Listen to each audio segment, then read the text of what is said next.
Machiavellianist, Illuminati, all through your body. The blows like a 12-gauge shot. Feel me? And God said He should send His one begotten Son to lead the wild into the ways of the man. Follow me. Yo les potos, c'est Sacha, bienvenue dans cette nouvelle vidéo. Donc Leonardo met un gros coup de pression en interne. Si Leonardo a fait son retour au PSG, c'est en grande partie parce que le club de la capitale souhaitait durcir le ton avec les joueurs et le directeur sportif parisien semble prendre son rôle très au sérieux. Depuis le départ de Leonardo en 2013, le Paris Saint-Germain est très critiqué pour la gestion de ses joueurs. Les stars du club de la capitale se verraient accorder trop de liberté par la direction parisienne, à l'image du Brésilien Neymar. C'est ce qui aurait notamment poussé le PSG à rappeler son ancien directeur sportif. Et seulement quelques semaines après son retour, l'ancien joueur et entraîneur de l'AC Milan semble déjà durcir le ton avec la mise en place d'un règlement signé par l'ensemble de l'effectif. Donc de nombreuses interdictions. Donc en effet, ce lundi, le service juridique du Paris Saint-Germain, supervisé par Leonardo lui-même, aurait mis en place un règlement intérieur de 35 pages, signé par tous les joueurs. Ce règlement comporte de nombreuses interdictions comme celle de n'effectuer aucune sortie médiatique sans en informer le club, de ne pas utiliser de médecin personnel, ou encore de ne pas pratiquer certains sports tels que le ski ou le jet ski. C'était la volonté du club de durcir le ton. Ils ont pris Léo pour ça. Toutes leurs annonces étaient de bonnes choses. Encore fallait-il tout mettre par écrit. C'est chose faite. La référence, c'est la Juve. Le club cultive la culture de la gagne, avec des règles bien précises.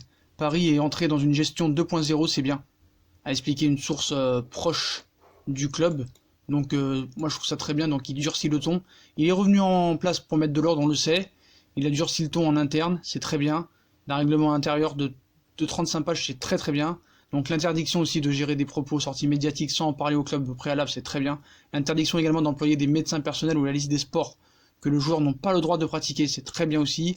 Un geste fort du Brésilien, franchement, prononcé par le président Nasser El Khelaifi. Je veux des joueurs prêts à tout donner pour défendre l'honneur du maillot et à s'inscrire dans le projet du club.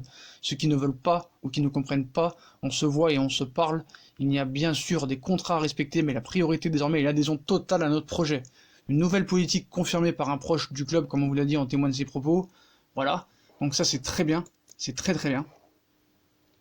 Donc le groupe parisien a besoin de retrouver un peu de rigueur. Si un joueur commet une faute, Leonardo ne fera pas de sentiment. Et il lui saura lui faire comprendre que le club est largement au-dessus de lui. Pour moi, les joueurs vont devoir assumer leurs responsabilités encore plus qu'avant. Je veux des joueurs fiers de porter notre maillot, pas des joueurs qui font le job quand ça les arrange. Comme avait dit Nasser, ils ne sont pas là pour se faire plaisir. Et s'ils ne sont pas d'accord, les portes sont grandes ouvertes. Ciao, je ne veux plus voir de comportement de star, déclaré ainsi Nasser El Khelaifi, même si je pense qu'il s'est réveillé un petit peu tard, malheureusement. Donc Leonardo a pris une série de mesures sous la forme d'un règlement intérieur, écrit et transmis à chaque élément de Thomas Tuchel pour signature. Donc c'est très très bien d'avoir contacté le service juridique du club. Il a rédigé ce règlement intérieur de 35 pages, c'est très bien. Donc voilà, la révolution annoncée au PSG avec le retour de Leonardo est donc en marche à Paris. Et je voulais vous faire signaler aussi que quand Leonardo il est arrivé cet été, en retrouvant le PSG à la mi-juin, Leonardo confiait en privé qu'il avait retrouvé un club dans un état presque plus inquiétant qu'en 2011, lors de son premier passage comme directeur sportif. Depuis, le Brésilien a pris la mesure des tâches qui l'attendent. Donc les chantiers prioritaires de Leonardo, comme on vous l'a dit. Voilà. Après, il est difficile d'imaginer Neymar rester au PSG en faisant la bourde, en faisant la tête. Donc sa relation avec Leonardo s'est sérieusement détériorée, comme on le sait. Donc le directeur sportif du Paris Saint-Germain va devoir trouver un moyen de rendre la star du club de nouveau épanouie s'il reste à Paris cet été. Mais bon, je trouve que Neymar vraiment n'y met pas beaucoup du sien et vraiment pas un joueur respectable malheureusement, c'est comme ça. Donc voilà les potos, Leonardo a mis un gros coup de pression en interne. Tout à l'heure dans la précédente vidéo, il a dit que Areola et Trapp n'avaient pas le niveau. C'est pas quelqu'un qui a la langue de bois, ce n'est pas un hypocrite, il dit la vérité, il est sincère. Et je pense qu'au moins cette année, je sais pas si on va aller loin en Ligue des Champions, mais en tout cas l'autorité sera remise en place. Et ça je trouve ça très bien, tout ça, de durcir le ton avec tous les joueurs, c'est très très bien. Bravo à toi Léo, et j'espère que cette année enfin la rigueur va être de mise. Donc voilà les potos, si on a kiffé la vidéo comme d'habitude, on like, on partage, on s'abonne. Dites-moi en commentaire ce que vous pensez de ce durcissement, de cette mise au point, de durcir le ton avec tous les joueurs. Est-ce que c'est une bonne chose? Bien sûr que c'est une bonne chose, mais dites-moi en commentaire si vous êtes content de l'avenue de Leonardo et de ce règlement juridique. Et moi je vous souhaite une bonne nuit à tous, salut les potos, abonnez-vous, likez, partagez, et bonne nuit à tous les potos.